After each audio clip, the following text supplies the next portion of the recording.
क्या आपने कभी ये सोचा है कि अल्लाह ने फजर की नमाज ठीक उसी वक्त क्यों रखी जब हमारी नींद सबसे ज्यादा गहरी होती है? या असर की नमाज ऐन उसी वक्त क्यों फर्ज की गई जब हमारे अंदर दिन भर की थकावट, चिड़चिड़ापन और गुस्सा अपने उरूज पर होता है? हम में से बहुत से लोग ये समझते हैं कि ये सिर्फ एक इबादत का तरीका है या यूं ही कोई वक्त मुकर्रर कर दिया गया है, लेकिन हकीकत में ये कोई इत्तेफाक नहीं है। अल्लाह ने 5 वक्त की नमाजें बिल्कुल उन्हीं वक्तों में फर्ज की हैं जहां आपकी रूह और आपका दिमाग सबसे ज्यादा कमजोर होते हैं। दिन की शुरुआत फजर से होती है, दुनिया से मिलने से पहले अल्लाह से मुलाकात। सुबह के वक्त आपके जिस्म में एक खास हार्मोनल बदलाव होता है जिसे medical science cortisol awakening response कहती है। ये वो वक्त है जब रिस्क अता किया जा रहा होता है और फरिश्ते अपनी ड्यूटी बदल रहे होते हैं। अगर आप इस वक्त सोते रह गए तो आपने अपने पूरे दिन की बुनियाद ही कमजोर कर दी। फिर आता है जोहर का वक्त। दिन के बीच में जब आप काम कर रहे होते हैं तो आपके जिस्म का एनर्जी लेवल गिरने लगता है, फोकस खत्म हो जाता है, दिमाग थकने लगता है और इंसान गलत फैसले करने लगता है।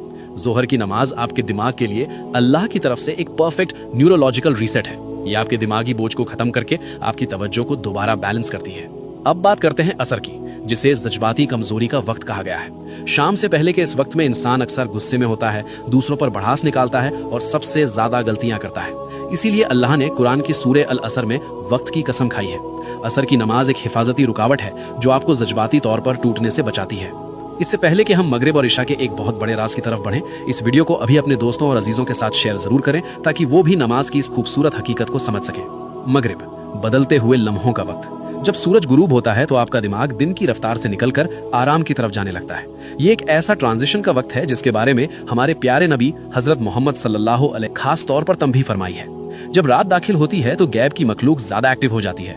मगरिब सिर्फ एक नमाज नहीं बल्कि अंधेरे की दहलीज पर मिलने वाली एक मजबूत हिफाजत है।